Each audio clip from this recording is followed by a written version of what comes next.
Hello everyone, welcome back to my channel that is lectures by doctor Shivi Bhasin. आज हम immunology का जो series चल रहा था उसका नेक्स्ट टॉपिक लेकर आए हैं, ऑर्गन्स ऑफ इम्यून सिस्टम।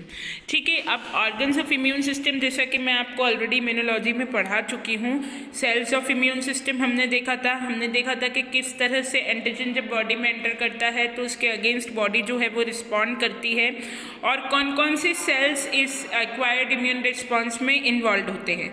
उसी के कंटिन्यूशन में अब हम वो ऑर्गन्स देखेंगे जो कि इन्वॉल्व होते हैं इम्यून रिस्पॉन्स जनरेट करने में। सबसे पहले हम देखेंगे प्राइमरी लिम्फोइड ऑर्गन्स, फिर देखेंगे सेकेंडरी लिम्फोइड ऑर्गन्स, फिर इनके बीच में comparison and then recent study.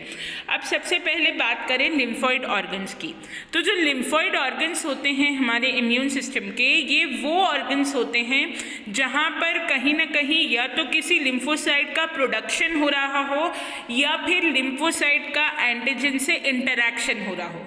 यानी कोई भी ऐसा ऑर्गन जहां किसी लिम्फोसाइट का प्रोडक्शन होता है अथवा लिम्फोसाइट का एंटीजन से इंटरैक्शन होता है, वो ऑर्गन कहलाता है लिम्फोइड ऑर्गन।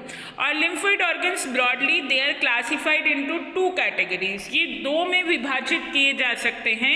नंबर 1 कैटेगरी है प्राइमरी लिम्फोइड ऑर्गन और नंबर 2 कैटेगरी है सेकेंडरी लिम्फोइड ऑर्गन। तो सबसे पहले हम समझते हैं कि प्राइमरी लिम्फोइड ऑर्गन्स क्या होते हैं। ठीक है, प्राइमरी लिम्फोइड ऑर्गन्स, यदि मैं साधारण भाषा में बोलूं तो वो ऑर्गन्स होते हैं जो कि जहां पर कि लिम्फोसाइट का प्रोडक्शन होता है। ठीक है, ऐसे ऑर्गन्स जहां किसी भी प्रकार के लिम्फोसाइट का प्रोडक्शन हो रहा है, उसका उत्पादन हो रहा है, कोई भी लिम्फोसाइट जिस ऑर्गन में बन रहा है, ऐसे ऑर्गन को कहेंगे primary lymphoid organ.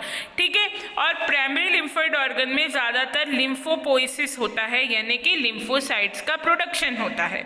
Lymphoid stem cells जो होते हैं वो प्रोलिफरेट करते हैं, डिफ्रेंशिएट करते हैं और बना लेते हैं इम्यूनो कॉम्पिटेंट सेल्स, यानी कि पूरे तैयार हो जाते हैं इन ऑर्गन्स में लिम्फोसाइट एंटीजन से कांटेक्ट करने के लिए। तो वो ऑर्गन जहां पर कोई भी लिम्फोसाइट ओरिजिनेट हो रहा है, पैदा हो रहा है, बड़ा हो रहा है, वो ऑर्गन कहलाता है प्राइमरी लिम्फोइड ऑर्गन। इसके मेन एग्जाम्पल हैं थाइमस, बर्सा फेब्रिशियस और बोन मैरो। ठीक है, थाइमस की यदि बात करें तो थाइमस एक बहुत ही important lymphoid plus endocrine organ है हमारी बॉडी का। ठीक है, मैमल्स में जो थाइमस होता है वो एक फेरेंजियल डेरिवेटिव होता है जो कि 3rd और 4th फेरेंजियल पाउच से ओरिजिनेट होता है। ठीक है, और ये कब डेवलप होना स्टार्ट होता है, जो गेस्ट्रेशन होता है, यानी जब एम्ब्रियो का डेवलपमेंट होता है तो जो 6th वीक ऑफ गेस्ट्रेशन होता है वहाँ से इसका डेवलपमेंट स्टार्ट होता है।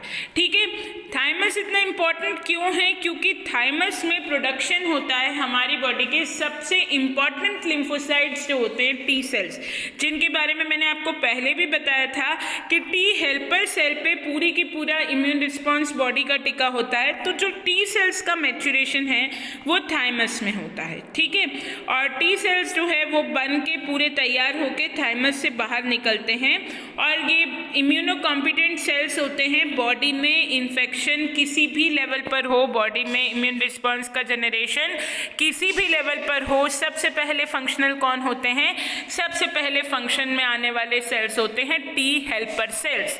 ये बात मैं आपको सेल्स ऑफ इम्यून सिस्टम में भी बता चुकी हूँ, रिकॉग्निशन ऑफ एंटीजन वाले वीडियो में भी बता चुकी हूँ। तो इन टी सेल्स का डेवलपमेंट कहाँ होता है, थाइमस में होता है। ठीक है, थाइमस के फंक्शंस यदि हम देखें तो क्या क्या है। थाइमस जो है वो लिम्फोसाइट मैच्योरेशन के लिए आवश्यक है ना, और लिम्फोसाइट जब तक टी सेल बड़ा नहीं होगा तब तक T cell immune response generate नहीं कर पाएगा। तो इम्यून रिस्पॉन्स जनरेशन के लिए भी थाइमस रिस्पॉन्सिबल है। ऐसे ही मैं आपको एक बात बता चुकी हूँ कि टी सेल से जो जनरेट होने वाली इम्यूनिटी होती है उसे सेल मीडिएटेड इम्यूनिटी कहते हैं। तो सेल मीडिएटेड इम्यूनिटी जनरेट करने के लिए भी थाइमस रिस्पॉन्सिबल है। और इसी के साथ साथ जब हम कोई भी ट्रांसप्लांट करते हैं बॉडी में, यानी कि एक की किडनी उठाकर दूसरे को ट्रांसप्लांट की, है ना, तो ये ट्रांसप्लांट आपकी बॉडी में एक्सेप्ट होगा या नहीं, ये भी थाइमस पे डिपेंड करता है। कैसे, इसकी बात हम आगे के वीडियोस में करेंगे। अभी के लिए तो ये समझ लीजिए कि ट्रांसप्लांट का एक्सेप्टेंस या उसका रिजेक्शन ये भी एक प्रकार से थाइमस का ही फंक्शन है। ठीक है, इसी तरह से ये देखिए आप यहाँ पर देखिए, ये जो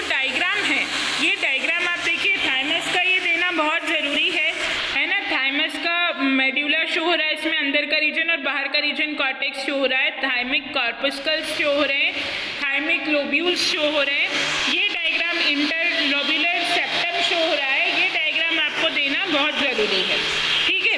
देन इसके बाद बात करें तो जो सेकेंड ऑर्गन होता है, थाइमस की बात रही है, तो अब जो एक और ऑर्गन बहुत इंपॉर्टेंट है जहाँ पर कि बी सेल का डेवलपमेंट होता है, वो कहलाता है बर्सा ऑफ फेब्रिशियस, ठीक है। बर्सा ऑफ फेब्रिशियस बर्ड्स में पाया जाता है और बर्सा ऑफ फेब्रिशियस बर्ड्स में वही काम करता है जो काम बोन मैरो मैमल्स में करता है, वही काम बर्सा ऑफ फेब्रिशियस बर्ड्स में करता है, यानी कि यहाँ बी सेल का डेवलपमेंट होता है, ठीक है।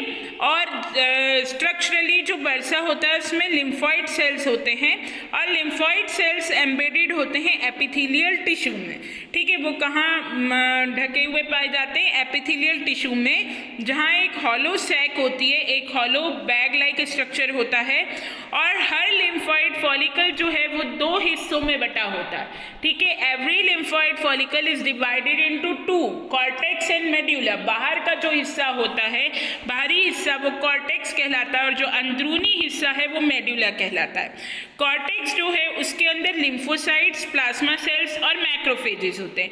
ये देखिए बर्सा ऑफ फेब्रिशियस का डायग्राम आप अपने स्क्रीन पे देख पा रहे हैं। देखिए किस तरह से ये कॉर्टेक्स और मेड्यूला में डेवलप्ड होता है। इसका जो फंक्शन है वो बी लिम्फोसाइट्स का प्रोडक्शन होता है और ह्यूमोरल इम्यूनिटी का जनरेशन होता है, ठीक है।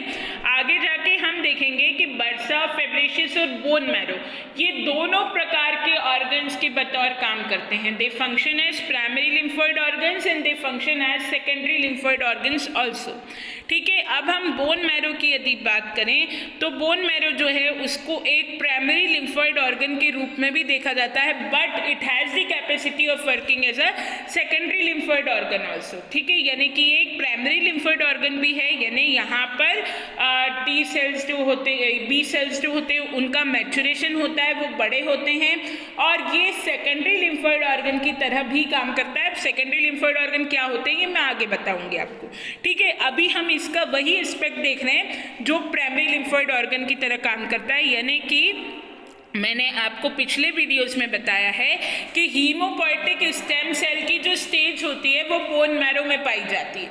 ये भी बताया कि अगर किसी हीमोपोएटिक स्टेम सेल पे थाई-1 मार्कर लगा होता है तो वो हीमोपोएटिक स्टेम सेल उठ करके कहाँ आ जाता है? थाइमस में आ जाता है। और अगर उस पर थाई-1 मार्कर नहीं लगा होता है तो वो हीमोपोएटिक स्टेम सेल पे क्या लगा होता है? B220 marker. और ऐसी अवस्था में वो haemopoietic stem cell bone marrow में ही रहेगा और काहे में डेवलप हो जाएगा? बी सेल के अंदर उसका डेवलपमेंट हो जाएगा, ठीक है। अब जो बोन मैरो होता है वो दो रीजन्स में बटा हुआ होता है, ठीक है। Vascular and adipose region and haemopoietic region. Vascular region जो होता है it is circulatory system that supplies nutrients and removes waste from actively growing blood cells. ये वेस्कुलर रीजन एक प्रकार से सर्कुलेटरी सिस्टम होता है बोन मैरो का, जो कि न्यूट्रिएंट सप्लाई करता है और वेस्ट को रिमूव करता है।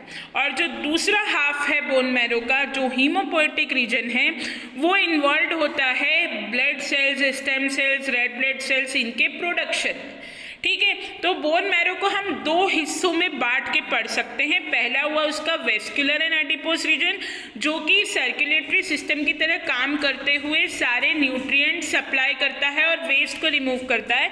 और दूसरा हुआ उसका हीमोपोएटिक रीजन, जो कि क्या करता है? जो कि रेड ब्लड सेल्स के सिंथेसिस और स्टेम सेल्स के सिंथेसिस के लिए रिस्पॉन्सिबल है, ठीक है। ये दोनों ही काम बोन मैरो जो है वो करता है। अब फंक्शंस यदि ब्रॉडली देखें तो हीमोपोएटिक स्टेम सेल्स जो है उनका डेवलपमेंट बोन मैरो में होता है, ठीक है। First haemopoietic stem cell of bone marrow, all the different, इसी हीमोपोएटिक स्टेम सेल से बाकी के जो सेल्स होते हैं आरबीसी, डब्ल्यूबीसी और प्लेटलेट्स, इनका निर्माण होता है, ठीक है। यानी हीमोपोएटिक स्टेम सेल से ही आरबीसी, डब्ल्यूबीसी और प्लेटलेट्स का निर्माण होता है। देन बहुत सारे लिम्फॉइड प्रोजेनिटल जो सेल्स होते हैं वो बी लिम्फोसाइट्स में डेवलप होते हैं। बहुत सारे जो सेल्स होते हैं वो बी लिम्फोसाइट्स में डेवलप होते हैं, और जो बाकी के सेल्स होते हैं वो टी लिम्फोसाइट्स में डेवलप होते हैं। बी लिम्फोसाइट से plasma cell, B plasma cell और बी मेमोरी सेल का डेवलपमेंट होता है ना। ये मैंने आपको पिछले वीडियो में बताया था, ठीक है। अब ये बहुत इंपॉर्टेंट बात है कि बोन मैरो जो है वो प्राइमरी और सेकेंडरी दोनों ही लिम्फोइड ऑर्गन का काम करता है। It works as a primary lymphoid organ and at the same time it also works as a secondary lymphoid organ, ठीक है। अब यदि मैं एक चीज़ यहाँ आपको बताऊँ कि बोन मैरो दोनों काम कैसे करता है, तो ये थोड़ा सा हम डिस्कस कर लेते हैं कि बोन, देखिए मैंने आपको अभी थोड़ी देर पहले बताया कि प्राइमरी लिम्फोइड ऑर्गन्स कौन से होते हैं, वो लिम्फोइड ऑर्गन्स जहाँ पर लिम्फोइड सेल्स यानी कि जो टी सेल हैं, बी सेल्स हैं, एनके सेल्स हैं, उनका डेवलपमेंट होता है, उनका मैच्योरेशन होता है। ऐसा कोई भी ऑर्गन जहाँ पर कोई भी लिम्फोसाइट ओरिजिनेट हो रहा है या बड़ा हो रहा है, डेवलप हो रहा है मैच्योर लिम्फोसाइट के रूप में, वो ऑर्गन कहलाता है प्राइमरी लिम्फोइड ऑर्गन। और ऐसा कोई भी ऑर्गन जहां पर के इस लिम्फोसाइट का एंटीजन से कांटेक्ट होगा वो कहलाएगा सेकेंडरी लिम्फोइड ऑर्गन। जहां पर ओरिजिनेट हुआ लिम्फोसाइट, बड़ा हुआ, डेवलप हुआ, वो प्राइमरी लिम्फोइड ऑर्गन, और जहां पर उसका एंटीजन से डायरेक्ट कांटेक्ट हुआ, संपर्क हुआ, वो ऑर्गन कहलाएगा सेकेंडरी लिम्फोइड ऑर्गन, ठीक है। तो बोन मैरो के लिए मैंने कहा थाइमस जो होता है वो केवल क्या है, प्राइमरी लिम्फोइड ऑर्गन है। लेकिन बर्सा ऑफ फेब्रेशियस, जहां पर कि बर्ड के अंदर, बर्ड्स में बी सेल का डेवलपमेंट बर्सा ऑफ फेब्रेशियस में होता है, और बोन मैरो में बी सेल का डेवलपमेंट होता है मैमल्स में। लेकिन बर्सा ऑफ फेब्रेशियस और बोन मैरो लगभग दोनों ही क्या है, प्राइमरी लिम्फोइड ऑर्गन भी हैं और सेकेंडरी लिम्फोइड ऑर्गन भी हैं, यानी कि यहाँ पर जो लिम्फोसाइट है बी सेल वो बड़ा भी होगा और उसका एंटीजन से डायरेक्ट संपर्क भी होगा, ठीक है। ये दोनों गतिविधियां करने के कारण जो बोन मैरो है it acts as both primary lymphoid organ and secondary lymphoid organ, ठीक है। अब प्राइमरी इसलिए बोला क्योंकि वहाँ पे हीमोपोइसिस होता है, और सेकेंडरी इसलिए क्योंकि उसमें कैपेसिटी होती है एंटीजन प्रेजेंटेशन करने की लिम्फ नोड्स को, ठीक है। Bone marrow produced both T और बी सेल, और यहाँ पूरे टी और बी सेल्स का प्रोडक्शन होता है। जो टी सेल्स होते हैं वो थाइमस में एंटर करते हैं और वहाँ जाकर बड़े होते हैं। शुरू से मैं आपको पिछले वीडियो से बात बताती आ रही हूँ कि जिस हीमोपोएटिक स्टेम सेल पे थाई1 मार्कर लगा है वो उठ करके थाइमस चला जाएगा, वहाँ जाके या तो वो टी सेल में डेवलप होगा या वो एनके सेल में डेवलप होगा, और जिस सेल के ऊपर B220 मार्कर लगा हुआ है वो सेल उठ करके कहाँ आ जाएगा, वो सेल उठ करके आ जाएगा बोन मैरो में, मतलब वहीं स्टे करेगा बोन मैरो में, वहीं बड़ा होगा और वहीं उसका एंटीजन से कांटेक्ट होगा। तो जो डेस्टिनी है बी सेल की वो पूरी की पूरी कहाँ मोस्टली होती है, बोन मैरो में ही होती है। ऐसा नहीं कि बोन मैरो में ही रहेगा, वहाँ से उठ के दूसरे सेकेंडरी लिम्फोइड ऑर्गन नहीं जा सकता है, लेकिन बोन मैरो में भी रह सकता है। तो on the whole bone marrow acts as a centre for maturation, origin and development of B cell and also acts as a venue for the interaction of B cell with antigen. अर्थात जो bone marrow है वो वहाँ B cell का origin, उसका maturation, उसका development, उसका उत्पादन सब कुछ होता है, और वहीं उसका संपर्क होता है एंटीजन से। इसलिए बोन मैरो एक प्राइमरी और सेकेंडरी दोनों ही लिम्फोइड ऑर्गन के प्रकार काम करता है, ठीक है। तो ये प्राइमरी इसलिए क्योंकि यहाँ डेवलपमेंट हो रहा है, और सेकेंडरी इसलिए कि यहाँ उसका एंटीजन से कांटेक्ट हो रहा है। और ये आपको मैंने रिकॉग्निशन ऑफ एंटीजन वाला जो वीडियो डाला था उसके अंदर बताया था कि जब किसी भी एंटीजन की बॉडी में एंट्री होती है तो उसका प्रोसेसिंग होता है, सरफेस पे उसका एक्सप्रेशन होता है, और उसका कांटेक्ट टी हेल्पर सेल से होता है। एक्टिवेटेड टी हेल्पर सेल जो है वो या तो टी सेल को एक्टिवेट करेगा या बी सेल को एक्टिवेट करेगा। जब activated T cell B cell को एक्टिवेट करता है तो बी सेल रिस्पॉन्स जनरेट करता है और डिवाइड हो जाता है बी प्लाज्मा सेल और बी मेमोरी सेल के अंदर, ठीक है। और बी प्लाज्मा सेल का काम होता है एंटीबॉडीज बनाना। तो समझाने का और बी मेमोरी सेल का काम होता है किसी भी डिजीज़ के लिए? मेमोरी स्टोर रखना। आपको अगर ये चीज़ समझने में थोड़ी भी दिक्कत जाए तो प्लीज़ रिकॉग्निशन ऑफ एंटीजन वाला जो वीडियो है उसको रेफर बैक करिए, वो वीडियो समझ कर ही आप इम्यूनोलॉजी समझ सकते हैं। उस वीडियो को देखिए, तभी आपको आगे के टॉपिक समझ में आएंगे। अगर आप जनरल इम्यून रिस्पॉन्स समझेंगे तब आपको समझ में आएगा कि किस प्रकार से बोन मैरो ये दोनों गतिविधि बी सेल का डेवलपमेंट और बी सेल का एंटीजन से इंटरैक्शन करवा रहा है। इसीलिए बोन मैरो फंक्शन करता है दोनों की ही तरह भी, प्राइमरी लिम्फोइड ऑर्गन की तरह भी और सेकेंडरी लिम्फोइड ऑर्गन की तरह भी। ठीक है, देन इसके बाद जो सेकेंडरी लिम्फोइड ऑर्गन्स होते हैं, सेकेंडरी लिम्फोइड ऑर्गन्स जो हैं वो इंक्लूड करते हैं। अब सेकेंडरी लिम्फोइड ऑर्गन अभी तक आपको क्लियर हो गया होगा कि कौन से होते हैं। वो होते हैं जहाँ पर कि एंटीजन का कॉन्टैक्ट होता है किससे?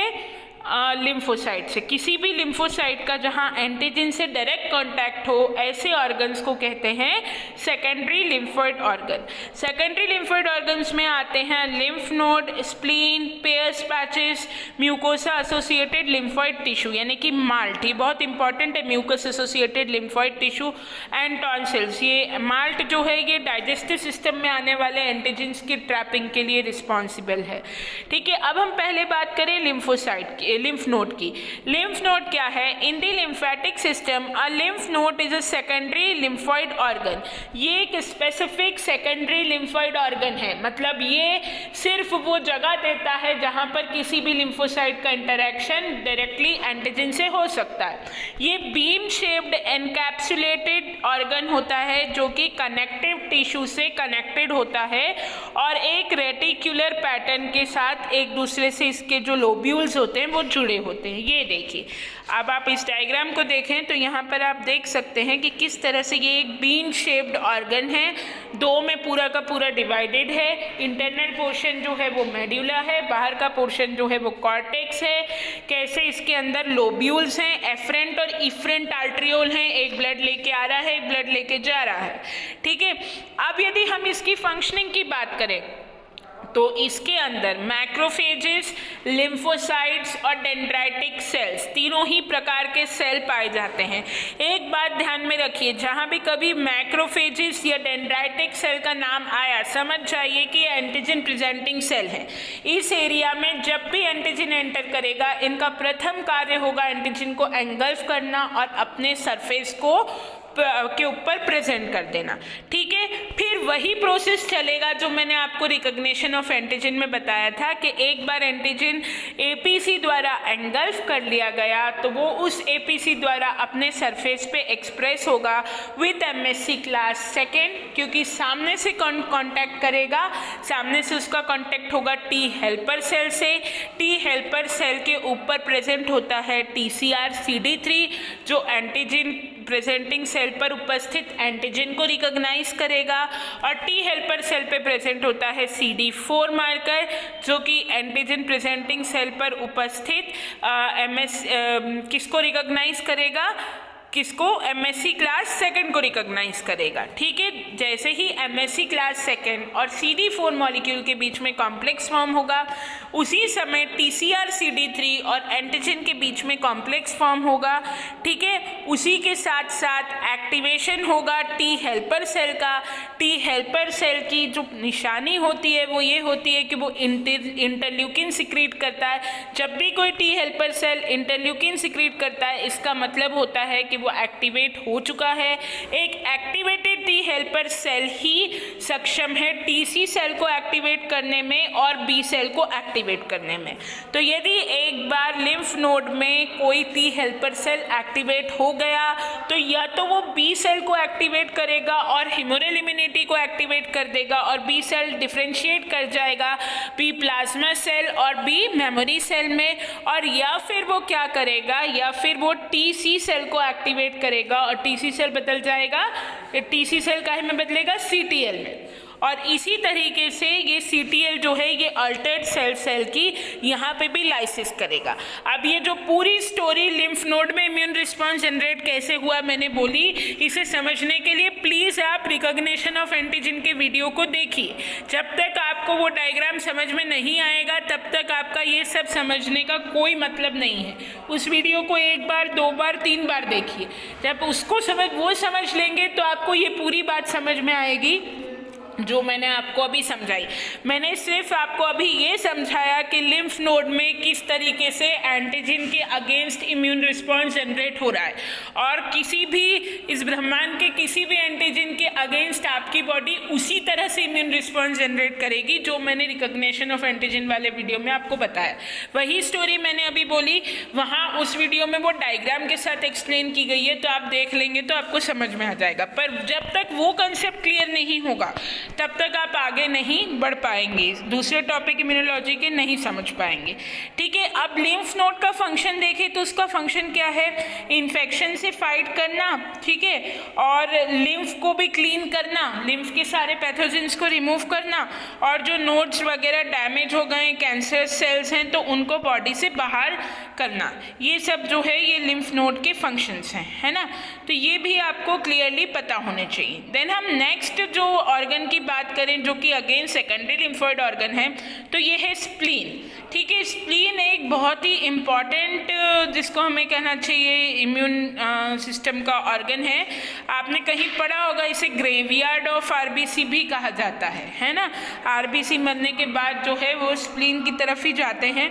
स्प्लीन जो है उसका कहाँ पर वो आपको दिखता है? स्प्लीन एक्चुअली आपको पाया जाएगा left upper left of the abdomen. ठीक है, एब्डोमेन के जो लेफ्ट वाला पोर्शन है उसके अपर रीजन में पाया जाएगा। और स्प्लीन जो है वो रिब के जिससे प्रोटेक्टेड होता है, और वो लार्जेस्ट ऑर्गन है लिम्फेटिक सिस्टम का। ठीक है, और सर्कुलेशन यहाँ इम्यून सिस्टम में पूरा ये कराने के लिए रिस्पॉन्सिबल है। ये ओल्ड रेड ब्लड सेल्स को रिसाइकल करेगा और प्लेटलेट्स को स्टोर करेगा। ठीक है, spleen is a soft and generally spleen एक सॉफ्ट ऑर्गन है जो कि पर्पल कलर का दिखता है। ये 2 टाइप के डिफरेंट टिश्यूज से बना होता है। ठीक है, इसके अंदर एक होता है रेड पल्प और दूसरा होता है वाइट पल्प। ठीक है, जो रेड पल्प होता है वो ब्लड को फिल्टर करता है और जो पुराने सेल्स होते हैं, पुराने जो ओल्ड रेड ब्लड सेल्स होते हैं उनको बाहर करता है स्प्लीन से। ठीक है, और जो वाइट पल्प होता है एक्चुअली हमारे काम का जो पार्ट है वो कौन है? वाइट पल्प, क्योंकि जो T और B लिम्फोसाइट होते हैं वो वाइट पल्प के अंदर पाए जाते हैं, और जितना भी इम्यून रिस्पॉन्स जनरेशन होता है वो वाइट पल्प के थ्रू होता है। क्योंकि स्प्लीन एक सेकेंडरी लिम्फोइड ऑर्गन है, तो एक बात ध्यान रखिएगा, ये क्या करवाएगा? सेकेंडरी लिम्फोइड ऑर्गन क्या करवाता है? लिम्फोसाइट का एंटीजन से डायरेक्ट संपर्क करवाता है। अब जैसा कि आप डायग्राम में देख पा रहे, एक बीन शेप्ड ऑर्गन है, ये 2 पल्प में डिवाइडेड है। एक रेड पल्प है, एक वाइट पल्प है, एक आर्टरी दिख रही है, एक वेन दिख रही है, एक तरफ से ब्लड आ रहा है, एक तरफ से जा रहा है, वेस्कुलर साइनोसॉइड्स दिख रहे हैं, है ना। अब स्प्लीन में आवक रहेगी किसकी? एक तो ये ग्रेवयार्ड ऑफ आरबीसी है, तो यहाँ सदैव जो मरे हुए आरबीसी हैं उनको वो आते रहेंगे, उनका वो आउट होते रहेंगे रेड पल्प द्वारा। और जो वाइट पल्प वाला हिस्सा है वो लिम्फोसाइट्स कंटेन करेगा, T सेल और B सेल। तो ये ध्यान रखिएगा कि इसका जो मेन काम है अगेन वो यही है कि एंटीजन को ट्रैप करेगा, उसे प्रेजेंट करेगा। लिम्फोसाइट जहाँ उपस्थित है वहाँ T हेल्पर सेल का एक्टिवेशन होगा, फिर T हेल्पर सेल एंटीजन के अकॉर्डेंस में या तो B सेल को एक्टिवेट कर देगा, ह्यूमरल इम्यूनिटी चला देगा, या फिर TC सेल को एक्टिवेट करेगा, सेल मेडिएटेड इम्यूनिटी चला देगा। और इस तरह से क्या हो जाएगा? इस तरह से जो है वो एंटीजन का क्लियरेंस होगा। ठीक है, अब इसके बाद फंक्शंस यदि हम देखें तो क्या है? स्प्लीन जो है वो इन्वेडिंग जर्म्स से फाइट करता है। ब्लड में जितने भी जर्म्स आते हैं उनसे स्प्लीन फाइट करने का काम करता है। ब्लड सेल्स का जो लेवल है उसको ये मेंटेन रखता है। आरबीसी जो मर जाते हैं उनको एलिमिनेट करता है, तो जो ब्लड सेल्स का लेवल है वो ये मेंटेन करके रखता है। ब्लड को कंटिन्यूसली क्या करता रहता है? फिल्टर करता रहता है। ठीक है, अब इसके बाद नेक्स्ट वाली जो हम बात करें, नेक्स्ट जो ऑर्गन की हम बात करेंगे वो है MALT, mucus associated lymphoid tissue. ठीक है। Mucosal layer of the alimentary canal, respiratory and urinogenital tract is provided with disperse group of lymphoid tissue known as MALT. मैंने आपको बताया था कि डाइजेस्टिव सिस्टम, यूरिनोजेनिटल ट्रैक्ट और रेस्पिरेटरी सिस्टम में ये पाया जाता है टिश्यू। और पेयर्स, पैचेस, टॉन्सिल्स, अपेंडिक्स, ये they are all examples of lymphoid tissue found in the mucosal layer of the alimentary canal. ये सब एग्जाम्पल्स हैं काहे के, ये सब एग्जाम्पल्स हैं लिम्फॉइड टिश्यू के जो इस एरिया में पाए जाते हैं और इनका सीधा काम होता है कि ये एंटीजन की ट्रैपिंग करते हैं। माल्ट को कभी कभी हम इन्नेट इम्यूनिटी में भी पढ़ते हैं। याद है आपको, इन्नेट इम्यूनिटी में मैंने आपको बताया था कि म्यूकस होता है और म्यूकस का काम होता है एंटीजन को ट्रैप करना। डायरेक्टली वो एंटीजन को मैंने जब सॉल्युबल फैक्टर पढ़ाए थे तब आपको म्यूकस पढ़ाया था। तो माल्ट को का कुछ रोल हम इन्नेट इम्यूनिटी में भी मानते हैं और माल्ट में लिम्फोसाइट्स भी होते हैं जो अगेन एंटीजन और के साथ डायरेक्ट कांटेक्ट करते हैं और एंटीजन का एलिमिनेशन कर सकते हैं। यानी कि माल्ट दोनों तरह से फंक्शन कर सकता है। ठीक है, मतलब इनेट इम्यूनिटी में भी कुछ रोल प्ले कर सकता है और यहाँ पर भी कुछ रोल प्ले कर सकता है। देन हम बात करते हैं पेयर्स पैचेस की। पेयर्स पैचेस जो होते हैं they are small mass of lymphatic tissue found through the ileum region of small intestine. ये इलियम रीजन जो होती है स्मॉल इंटेस्टाइन की, उसमें पाए जाने वाले सॉफ्ट टिश्यूज़ होते हैं। ये इम्पॉर्टेंट रोल प्ले करते हैं इम्यून सिस्टम के सर्वाइवल में, है ना, और मटेरियल डाइजेस्टिव सिस्टम से बाहर करने में। ठीक है, immune surveillance refers to the process by which immune system recognises and destroys potential pathogen. वो जो पूरी प्रोसेस मैंने आपको बताई कि जिसके तहत एंटीजन बॉडी में एंटर करता है और कैसे उसके खिलाफ इम्यून रिस्पॉन्स जनरेट होता है और कैसे वो एंटीजन बॉडी से बाहर किक करा जाता है, वो पूरी प्रोसेस कहलाती है इम्यून सर्विलेंस। ठीक है, पेयर्स पैचेस जो हैं उसमें बहुत सारे इम्यून सेल्स पाए जाते हैं जैसे कि macrophages, dendritic cell, T cell, B cell, और यहाँ एक स्पेशल सेल पाए जाते हैं जिनको कि एम सेल कहा जाता है। एम सेल जो है ये feed antigen to the macrophages and dendritic cells of the Peyer's patches and antigenal substance. ठीक है, जो एम सेल होते हैं वो एंटीजन पहुँचाते हैं मैक्रोफेजेस या डेंड्राइटिक सेल तक। और ये तो आप जानते हैं कि अगर एक बार एंटीजन किसी भी एंटीजन प्रेजेंटिंग सेल जैसे कि मैक्रोफेजेस या डेंड्राइटिक सेल तक पहुँच गया तो उसका क्या होगा, वो एंटीजन इन सेल्स द्वारा एंगल्फ होगा और फिर अपनी सरफेस पे प्रेजेंट कर दिया जाएगा। तो इसी तरह से पेयर्स पैचेस भी आप डायग्राम में देख सकते हैं, इम्यून रिस्पॉन्स जनरेट करने में सहायक होते हैं। इनका जो फंक्शन है ये पैथोजेनिक बैक्टीरिया के ग्रोथ को लिमिट करते हैं, ये इनका मेन फंक्शन है। देन अगर हम बात करें टॉन्सिल्स की, तो टॉन्सिल्स जो होते हैं वो लिम्फॉइड टिश्यू होते हैं जो एनसर्कलिंग करते हैं फेरिंग्स की। ये सेकेंडरी लिम्फॉइड टिश्यूज़ होते हैं, ये माल्ट बनाते हैं, ये सिमिलर होते हैं थाइमस और इंटरनल स्ट्रक्चर में थाइमस के जैसे होते हैं और they are rather larger in childhood. जो छोटी एज होती है उसमें ये बड़े होते हैं और धीरे धीरे ये जो है ये एज के साथ जो है वो इनका साइज़ जो है छोटा होता जाता है। टॉन्सिल्स जो होते हैं उसमें कंसिडरेबल अमाउंट का लिम्फॉइड टिश्यू होता है और इसमें ज़्यादातर बी लिम्फोसाइट्स पाए जाते हैं, यानी कि इसमें लिम्फॉइड टिश्यू और बी लिम्फोसाइट्स पाए जाते हैं। 3 प्रकार के टॉन्सिल्स होते हैं, पैलेंटाइन टॉन्सिल, लिंगुलर टॉन्सिल और फेरेंजियल टॉन्सिल्स। ठीक है, इसका फंक्शन जो है ये रेजिस्टेंस इंक्रीज करता है इन्फेक्टिंग माइक्रोब से और tonsil sample the microbe in the inhaled air from and form suitable antibodies. और ये किसी हद तक माइक्रोब को सूंघ कर उसके अगेंस्ट एंटीबॉडी बनाने का काम करता है। ठीक है, अब अगर कंपैरिजन देखें प्राइमरी और सेकेंडरी लिम्फॉइड ऑर्गन्स में, तो जो प्राइमरी लिम्फॉइड ऑर्गन होते हैं they refer to the organs of immune system where lymphocytes are form. Primary lymphoid organ वो होते हैं जहाँ डेवलपमेंट होता है लिम्फोसाइट्स का, और सेकेंडरी लिम्फॉइड ऑर्गन वो होते हैं जहाँ लिम्फोसाइट्स का कॉन्टैक्ट होता है एंटीजन से। ठीक है, primary lymphoid organ contain either T और बी सेल।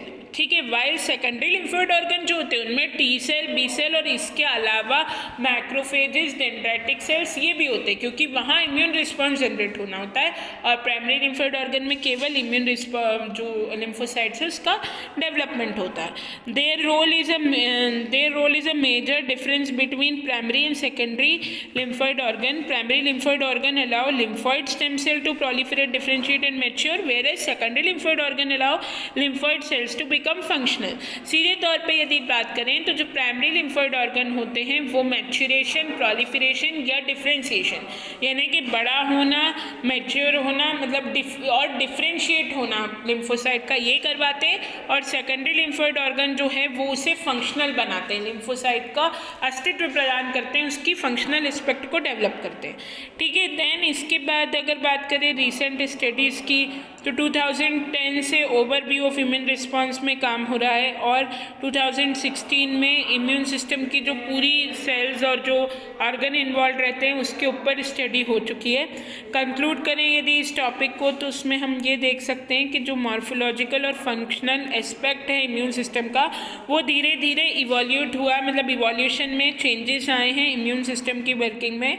और ये भी है कि कुछ इम्यून सिस्टम के ऑर्गन्स ऐसे भी होते हैं जो कि बर्थ के टाइम पे ज़्यादा बड़े होते हैं और धीरे धीरे उनका जो साइज़ है वो रिड्यूस होता है। जैसे ये चीज़ थाइमस पे भी जाती है कि थाइमस का साइज़ भी स्लोली जो है वो रिड्यूस होता है और बर्थ के टाइम पे ये साइज़ ज़्यादा होता है। और बेसिकली जो प्राइमरी लिम्फोइड ऑर्गन्स होते हैं वो होते हैं जहाँ पर कि लिम्फोसाइट का डेवलपमेंट, डिफ्रेंशिएशन और मैच्योरेशन होता है। और सेकेंडरी लिम्फोइड ऑर्गन वो होते हैं जहाँ पर इनका फंक्शनल एस्पेक्ट सामने आता है लिम्फोसाइट्स का, या लिम्फोसाइट्स का डायरेक्ट कॉन्टैक्ट होता है किससे, डायरेक्ट कॉन्टैक्ट होता है एंटीजन से। ठीक है, तो ये था primary secondary lymphoid organs. I hope आपको समझ में आया होगा। अपना फीडबैक ज़रूर दें। Thank you very much.